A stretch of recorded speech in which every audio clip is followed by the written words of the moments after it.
Shalom. It's so good to be with you again today. Shalom, senang sekali bisa bersama dengan saudara pada hari ini. The sermon that we are going to study the Bible with today Jadi, bahan pelajaran yang kita akan pelajari pada hari ini, is entitled God Works. judulnya adalah Tuhan Bekerja. There was a story that maybe some of you have heard before. Ada sebuah kisah yang mungkin dari saudara sudah pernah dengarkan. This is a legend that was told many years ago regarding a farmer in China. Jadi cerita ini adalah tentang seorang petani yang tinggal di Cina. This farmer owns one horse that he uses to plow his field. Jadi petani ini memiliki seekor kuda yang dia gunakan untuk membantu dia untuk mengerjakan atau membajak sawah. One morning, the horse suddenly disappears. Suatu pagi, tiba-tiba dia menemukan bahwa kuda ini hilang. He was looking everywhere for his horse, Dia mencari kemana-mana untuk menemukan kuda ini. and he could not find his horse. Tetapi dia tidak bisa menemukan kuda ini. So his neighbors gathered together Jadi tetangga-tetangganya kemudian berkumpul and said, "Oh, what a bad luck." dan kemudian mereka katakan, aduh kamu sial sekali. But the farmer says, "Good or bad? I don't know." Tapi petani itu berkata, baik atau buruk saya nggak tahu. So the next day in the morning, Jadi hari berikutnya di pagi-pagi hari sekali, suddenly he saw that his horse came back to him. tiba-tiba dia melihat bahwa kudanya yang hilang datang kembali. But not only that one horse, but there were several other horses that followed his horse. Tapi bukan hanya kuda tersebut, tapi dia membawa beberapa ekor kuda yang lain beserta dengan dia. So when his neighbors saw this, Jadi ketika tetangga-tetangganya melihat hal ini, they came up to him, "Wow, what a great luck that you have having all of these horses." mereka kemudian katakan, wah kamu beruntung sekali karena kamu mendapat banyak kuda. And the farmer says, "Good or bad? I don't know." Dan petani itu bilang bahwa baik atau buruk saya tidak tahu. And then several days later, Dan beberapa hari kemudian, his one and only son was trying to tame one of the wild horse that came to the farmer's field.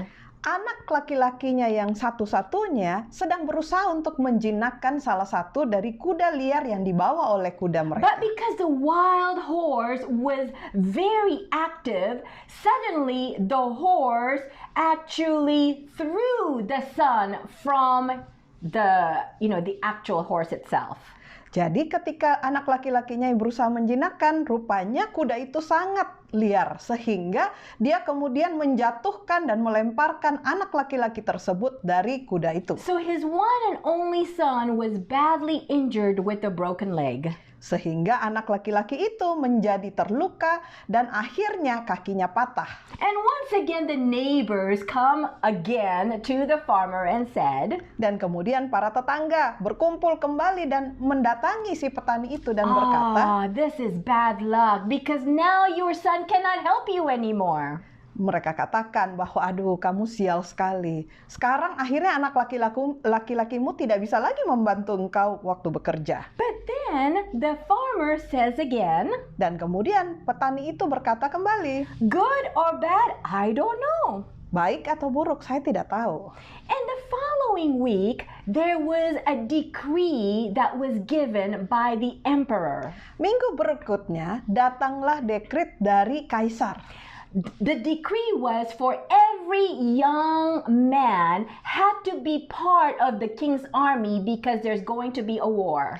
Dekret tersebut memerintahkan agar setiap laki-laki harus bergabung di dalam tentara kaisar karena ada perang. Every young man was taken except for the farmer's son because of his broken leg. Setiap anak laki-laki diambil untuk jadi tentara kecuali anak laki-laki petani tadi karena dia patah kakinya. And once again the neighbor says, "Oh, that was good luck because of the broken leg. Your son doesn't have to be serving in the war." Dan kemudian si tetangga ini berkata kepada petani itu, dia bilang bahwa kamu beruntung sekali, oleh karena anak laki-lakimu patah kaki, dia nggak harus pergi ke ikut maju berperang. But once again, the farmer replies, Tetapi kemudian petani tersebut menjawab, good or bad, I don't know. baik atau buruk saya tidak tahu. Many times we don't realize that God can work in mysterious ways. Ada banyak kali di dalam kehidupan kita tidak pernah tahu bagaimana Tuhan dapat bekerja dalam cara-cara yang In misterius. fact, our attitude of being joyful and grateful sometimes only happen when good things happen to us. Dan sikap kita ketika kita bersyukur kepada Tuhan, kita menjadi senang hanya ketika hal-hal yang baik terjadi dalam hidup But kita. once something happens in our lives, Tetapi ketika ada sesuatu yang buruk terjadi dalam hidup kita, for example, maybe a loss of income because you have lost your job. mungkin karena kita kehilangan penghasilan, karena kita kehilangan pekerjaan. Maybe you just received a bad diagnosis in regards to your health. Mungkin ketika kita baru saja menerima diagnosis dokter tentang kesehatan kita. Maybe there is a problem within the family that continues to grow worse. Mungkin juga karena ada masalah-masalah di dalam keluarga yang terus-menerus menjadi lebih buruk. Do we look at these problems and think that God is somehow angry at us? Apakah kita melihat semua hal-hal ini seperti kita berpikir bahwa Tuhan ini sedang marah kepada kita? But in Isaiah 55 verse 9, Tetapi di dalam Yesaya 55 ayat 9, we can see how the way we think and the way God thinks is so far from each other. kita bisa melihat bahwa cara Tuhan berpikir dengan cara kita berpikir sangat berbeda jauh. Because the Bible says, "For as the heavens are higher than the earth, so are my ways higher than your ways, and my thoughts than your thoughts." Seperti tingginya langit dari bumi, demikianlah tingginya jalanku dari jalanmu, dan rancanganku dari rancanganmu. No matter what happens, can we trust that God really knows what's best for us? Apapun yang terjadi, apakah kita dapat yakin bahwa Tuhan tahu apa yang terbaik bagi kita? So we are going to take a look at a story that we all can get lessons from. Marilah saat ini kita melihat sebuah kisah di dalam Alkitab yang kita bisa tarik pelajaran daripadanya. If you have your Bible with you, please open your Bible to 1 Samuel chapter 29, and we're going to look at the story in chapter 29 and chapter 30. Kalau saudara memiliki Alkitab saat ini, mari kita buka Alkitab kita ke dalam kitab 1 Samuel 29.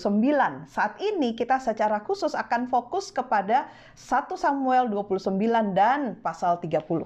The story was about David. Cerita ini tentang Daud. David has not yet been a king of Israel. Waktu itu Daud belum menjadi raja atas Israel. In fact, he has been running away from King Saul, who is wanting to kill him. Bahkan saat itu dia masih lari dari Raja Saul yang bermaksud untuk membunuhnya. At this part of the story, pada bagian cerita ini, in order to get away from King Saul, supaya bisa lari dari Raja Saul, David went to King Achish in the Philistines. Daud kemudian pergi ke Raja Akis di Filistin. Imagine this, he went to the enemy's territory in order to hide from King Saul. Bayangkan, Daud yang adalah orang Israel harus mencari perlindungan dari Raja Filistin yang adalah musuh bangsa Israel supaya dia terlindungi dari Raja Saul. He was able to win King Achish's heart. Dia berhasil memenangkan hati dari Raja Akis. To a point that King Achish really trusted him. Sehingga Raja Akis betul-betul mempercayai dia. But there is this situation where the Philistines wanted to attack Israel. Tapi sampailah di suatu saat di mana tentara Filistin mau menyerang tentara Israel. And King Achish thought that David was someone that can be trusted, so he wanted David to be a part of his army. Dan karena Raja Akis sangat mempercayai Daud, maka dia rindu agar Daud bergabung dengan tentaranya. But the prince of the Philistines did not trust David. Tetapi pembesar-pembesar dari Filistin tidak mempercayai Daud. And they told King Achish, "We do not want David to be a part of our army." Dan mereka katakan kepada Raja Akis, kami tidak mau Daud bergabung menjadi tentara Filistin. Even though Achish trusted David, Walaupun Raja Akis ini mempercayai Daud, but he had to listen to the voice of the prince of Philistines who rejected David. tapi dia harus mendengarkan suara dari para pembesar Filistin yang menolak Daud. So we open our Bible to 1 Samuel 29 and we're going to read verse 9 and 10. Jadi mari kita buka di dalam 1 Samuel 29 ayat 9 sampai 10. And Achish answered and said to David, Lalu Akis menjawab Daud, aku tahu engkau ini memang kusukai seperti utusan Allah. Hanya para panglima orang Filistin telah berkata, ia tidak boleh pergi berperang bersama-sama dengan kita. Jadi bangunlah pagi-pagi beserta orang-orang tuanmu ini yang datang bersama-sama dengan engkau. Bangunlah pagi-pagi, segera sesudah hari cukup terang bagimu, dan pergilah. David felt rejected. Daud merasa ditolak. Imagine this. Imagine you have been working in a company for quite a number of years. Bayangkan kalau kita sudah bekerja di satu perusahaan selama bertahun-tahun lamanya. You have proven yourself that you are a worthy worker. Kita sudah membuktikan bahwa kita ini adalah pekerja yang cakap. But suddenly, without our understanding, your boss just cuts you off. Tetapi tiba-tiba atasan kita memecat kita. You are fired from your work. Bos itu mungkin katakan kamu dipecat dari pekerjaanmu. How do you feel? Apa yang kita rasakan? I'm sure you felt the way David felt. Saya percaya bahwa kita juga merasakan apa yang He dirasakan oleh felt Daud. rejected. Dia merasa ditolak. In fact, he probably feared, it's not fair, Lord. I have been a faithful worker. Mungkin Daud berkata dan berpikir bahwa Tuhan ini tidak adil. Saya sudah menjadi pekerja yang setia. Is this the time where we doubt God's goodness towards us? Apakah di saat-saat seperti ini kita mulai meragukan kebaikan Tuhan terhadap kita? Good or bad, do we know? Baik atau buruk, apakah kita tahu? Let's continue to see what happens in this story. Mari kita lanjutkan untuk melihat apa yang terjadi dari cerita ini. After King Achish told David and his men to leave, the next morning they left. Pada waktu Raja Akis memerintahkan agar Daud dan orang-orangnya pergi, maka pagi berikutnya mereka pergi. And if we take a look at the next chapter, which is 1 Samuel chapter 30, verse 1, Dan kalau kita lihat pasal berikutnya, yaitu di 1 Samuel 30 ayat 1 mengatakan, ketika Daud serta orang-orangnya sampai ke Siklak pada hari yang ketiga, orang Amalek telah menyerbu tanah Negeb dan Siklak. Siklak telah dikalahkan oleh mereka dan dibakar habis. can you imagine this? Saudara bisa bayangkan ini. You just receive a rejection from your employer or your boss. Baru saja kita menerima penolakan, pemberhentian oleh bos atau atasan kita. And then you come home Kemudian kita pulang ke rumah, and you saw that your whole house was burnt completely down to the ground. dan kita melihat bahwa seluruh rumah kita sudah dibakar habis. But not only that, but every one of your family disappeared. Bukan hanya itu, tetapi semua anggota keluarga kita tidak tahu kemana. How would you feel? Bagaimana perasaan kita? I can only imagine how devastated David felt. Saya hanya bisa membayangkan betapa putus asanya Daud itu. In fact, if you continued by reading verse 4, Bahkan kalau kita lanjutkan membaca 1 Samuel 30 ayat 4, lalu menangislah Daud dan rakyat yang bersama-sama dengan dia itu dengan nyaring, sampai mereka tidak kuat lagi menangis. imagine this. David and his soldiers were known to be men of valor. kita tahu bahwa Daud dan tentaranya dikenal sebagai pahlawan yang gagah perkasa. Can you imagine all of these strong men crying down to their last tears because there were just no more tears to cry? Bayangkan semua tentara-tentara yang gagah perkasa ini menangis dan menangis sehingga mereka tidak punya lagi air mata yang bisa keluar. They felt like, is there anything else to live for? Mereka merasa pada waktu itu bahwa apakah ada alasan lagi buat kami untuk bisa hidup? He has lost his job. Dia sudah kehilangan pekerjaan, He has lost his security. sudah kehilangan keamanan, Now he lost his place that he's been living with, his family. dia juga kehilangan rumahnya, kehilangan keluarganya. Everything that he thought was valuable to him is completely gone. Semua yang dia anggap berharga dalam hidupnya sekarang sudah tidak ada. How would you feel if this happens to you? Bagaimana perasaan Anda jika hal ini terjadi kepada Anda? Would you still be able to trust God? Apakah kita masih tetap mau percaya kepada Or Tuhan? do we feel that God has abandoned us? Atau kita merasa bahwa Tuhan sudah mengabaikan kita? Do we look for other things or other people to turn to? Apakah yang kita cari adalah orang lain mencari pertolongan dari manusia? Not only that David lost everyone that he loved, Tidak hanya Daud kehilangan semua orang yang dikasihinya, but they were so angry towards him. tetapi mereka juga sangat marah kepada dia. Let's take a look what happened in verse 6. Mari kita lihat apa yang terjadi di ayat yang ke-6. Dan Daud sangat terjepit karena rakyat mengatakan hendak melempari dia dengan batu. Seluruh rakyat itu telah pedih hati, masing-masing karena anaknya laki-laki dan perempuan.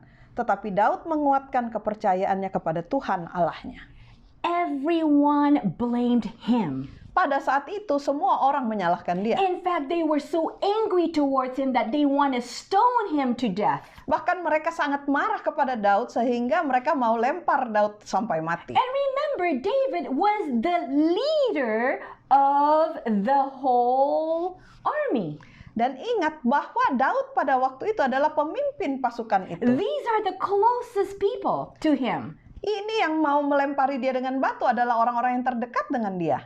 Do you ever feel that you are so alone that even the closest people to you are turning against you? Pernahkah kita merasa bahwa kita sangat sendirian, bahkan orang-orang yang terdekat dengan kita pun menolak kita? It seems like this is not just a reign of calamity, but is a whole typhoon of calamity that you have to go through. Sepertinya ini bukan hanya seperti hujan bencana, tetapi seperti ada angin topan dari bencana yang datang ke dalam hidup kita.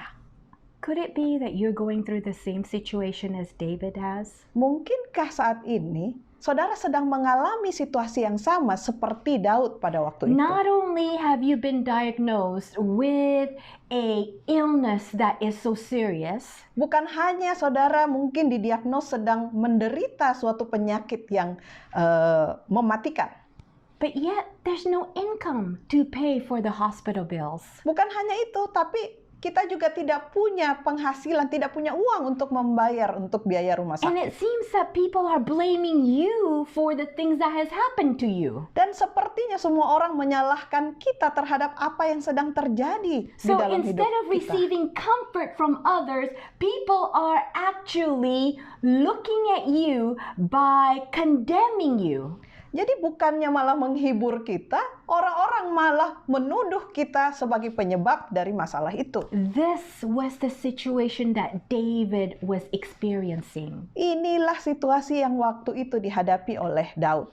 But on the last part of verse 6, Tetapi di bagian terakhir dari ayat ke-6 tadi, regardless of all of these bad things happening to David, walaupun semua hal yang buruk ini terjadi kepada Daud, the verse says, but David encouraged himself in the Lord his God. Ayat ini diakhiri dengan tetapi Daud menguatkan kepercayaannya kepada Tuhan Allahnya. He did not let go the hands of God. Dia tidak melepaskan pegangan kepada tangan He Tuhan. realized there's no one to turn to but God. Dia menyadari bahwa tidak ada orang lain di mana dia bisa pergi kecuali kepada So Tuhan. instead of feeling like there is no more hope for tomorrow, Jadi daripada kita merasa bahwa tidak ada lagi harapan untuk hari esok, instead of just focusing on all of the negative situation that has happened in his life,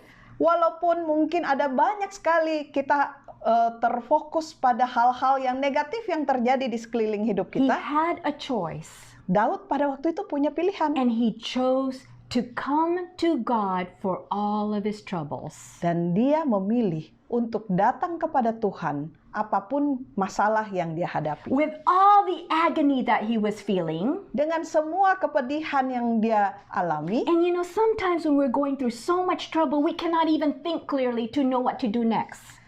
saudara, sering kali kita berada di dalam banyak sekali masalah sehingga kita bahkan tidak bisa berpikir jernih tentang apa yang harus kita lakukan berikutnya. I can only imagine this was the situation that David was going through. Saya bisa bayangkan bahwa inilah situasi yang dihadapi oleh Daud. He did not even trust himself to know what to do next. Dia bahkan tidak mempercayai dirinya untuk tahu apa yang harus dia lakukan berikutnya. And therefore in verse 8, Itulah sebabnya di dalam ayat ke-8, we can see what was David's next step. kemudian Daud, kita bisa lihat apa langkah Daud yang berikutnya. Kemudian bertanyalah Daud kepada Tuhan, katanya, haruskah aku mengejar gerombolan itu? Akan dapatkah mereka kususul? Dan ia berfirman kepadanya, kejarlah, sebab sesungguhnya engkau akan dapat menyusul mereka dan melepaskan para tawanan. David asked the Lord for direction. Daud meminta dan bertanya kepada Tuhan, meminta arahan.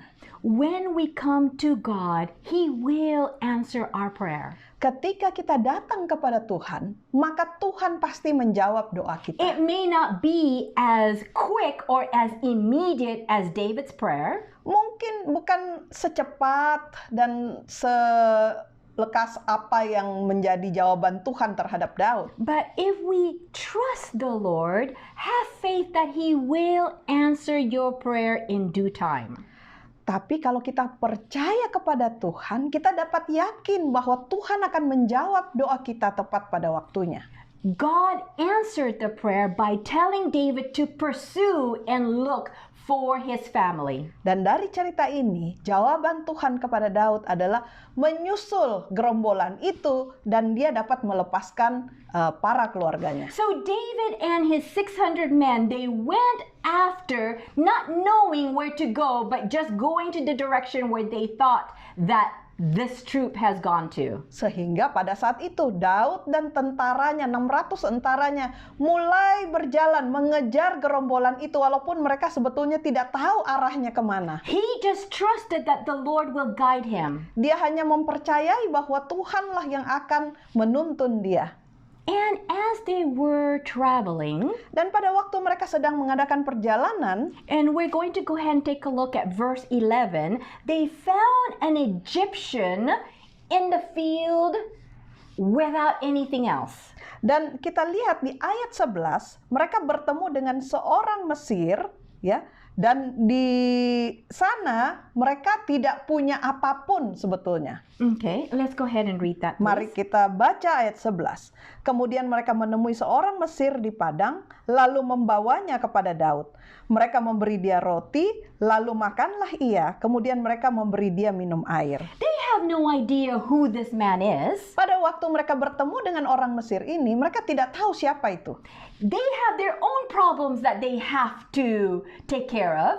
Mereka sedang memiliki masalah mereka sendiri yang mereka harus selesaikan. But as soon as they find somebody who needs help, they stop in their track and immediately helped a stranger. Tapi ketika mereka menemukan seseorang yang sedang membutuhkan pertolongan, mereka berhenti dan memberikan pertolongan kepada orang itu. No matter how bad our situation is, Jadi saudara, apapun atau bagaimanapun buruknya situasi kita, if someone is in need of our help, jika ada seseorang yang sedang membutuhkan pertolongan kita, maybe it's a way for God to use us as a blessing for another person. mungkin itulah cara Tuhan bagi kita untuk bisa menjadi berkat bagi orang yang membutuhkan pertolongan. So that we would not be so focused on our problem. Supaya kita tidak terlalu berfokus pada masalah yang kita hadapi. And if you continue by reading the story Dan kalau kita lanjutkan membaca cerita ini, in verse 12, di ayat 12,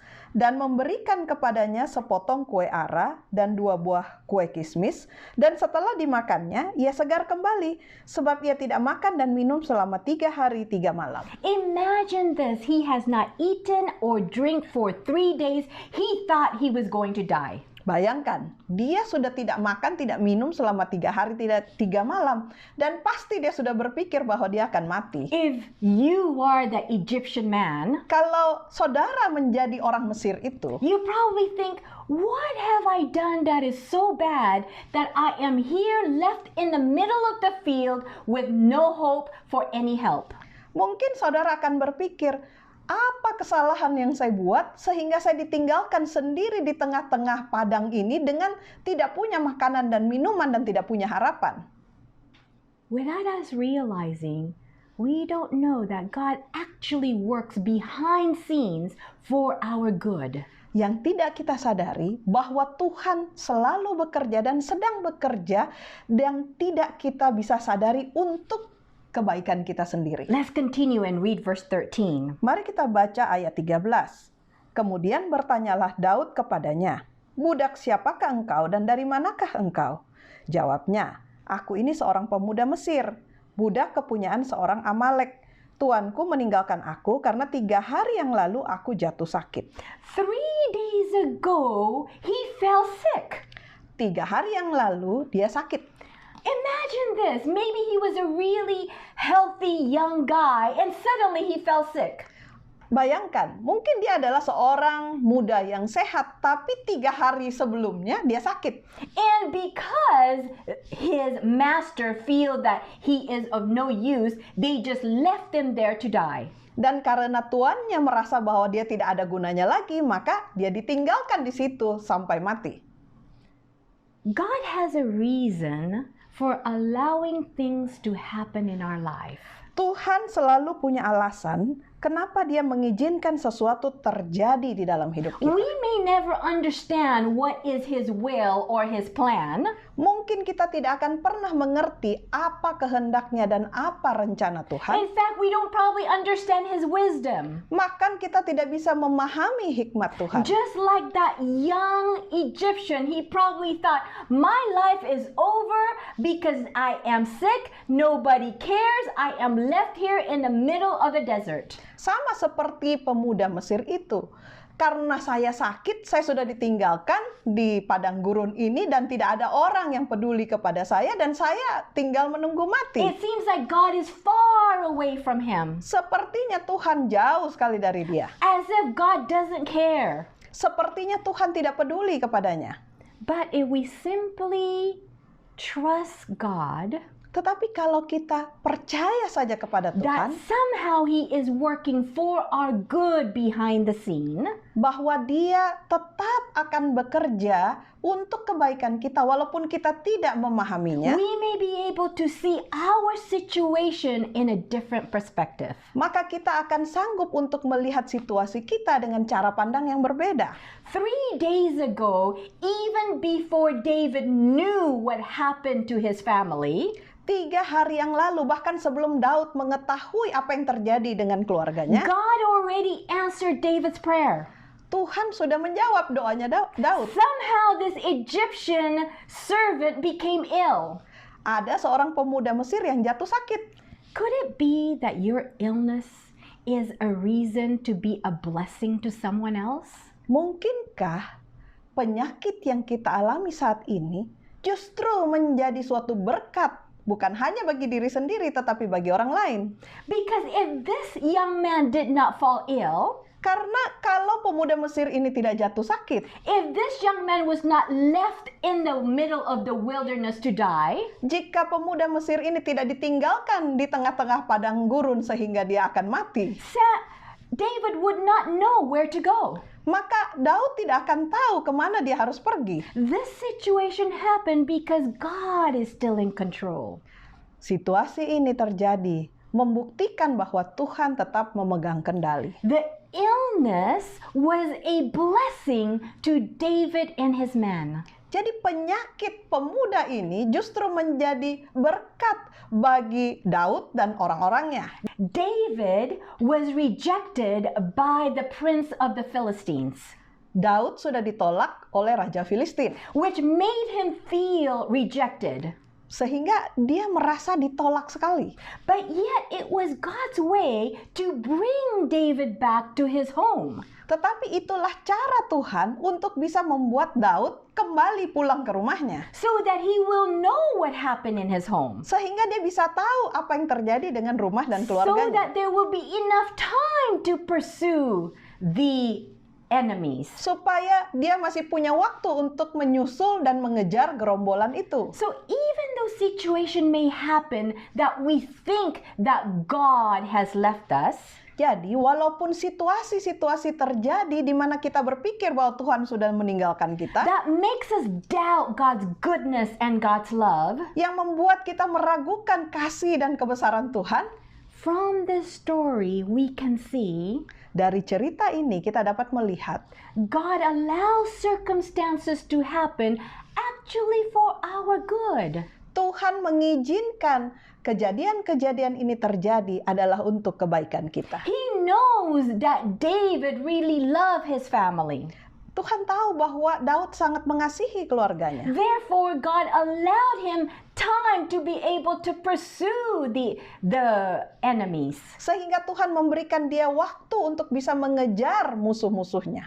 So once again, God has a reason for allowing things to happen in our life. Jadi, Tuhan selalu punya alasan mengapa hal-hal buruk terjadi di dalam hidup kita. We may not understand His wisdom at this moment, Mungkin saat ini kita tidak dapat memahami hikmatnya.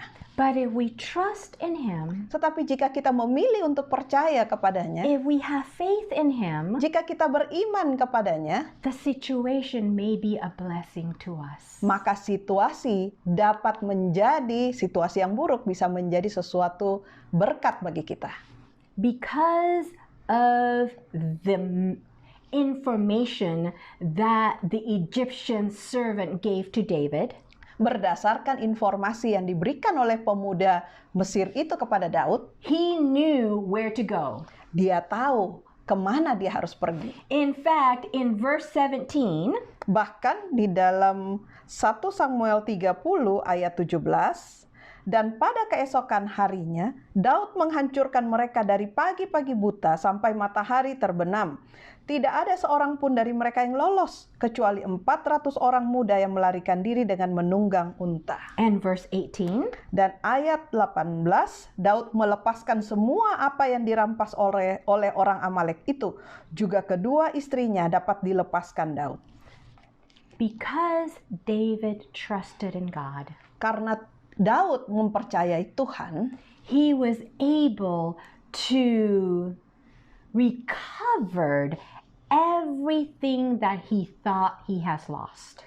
maka dia dapat memperoleh kembali apa yang sudah dirampas dari dia. In fact, God gave him the strength to be able to destroy the enemy. Bahkan Tuhan memberikan dia kekuatan untuk bisa menghancurkan musuh-musuhnya. All of this because God works for the good. Semua ini terjadi karena Tuhan bekerja untuk kebaikan kita. Whatever you're going through at this moment, Apapun yang sedang saudara hadapi pada saat ini. maybe you are in the stage where David felt that everyone has abandoned him and no one is in his side. Mungkin seperti Daud, di mana dia merasa ditolak dan tidak ada seorang pun yang memihak kepadanya. Maybe you feel so alone, Mungkin kita berpikir sangat kesepian. waiting for the Lord to answer your prayer. Kita sedang menunggu bagaimana jawaban Tuhan terhadap doa kita. Maybe you're asking yourself, why do all these things happen to me? Mungkin kita sedang bertanya-tanya, kenapa semua hal-hal buruk ini terjadi pada saya? What have I done to deserve this? Apa yang saya sudah buat sehingga saya mengalami semua ini? But let's open our Bible to Psalms 34, verse 17 and 18. Tapi mari kita buka Alkitab kita di dalam Mazmur 34, ayat di dalam bahasa Indonesia, ayat 18 dan 19. Okay. Apabila orang-orang benar itu berseru-seru, maka Tuhan mendengar dan melepaskan mereka dari segala kesesakannya. Tuhan itu dekat kepada orang-orang yang patah hati, dan Ia menyelamatkan orang-orang yang remuk jiwanya. The righteous cry and the Lord hears.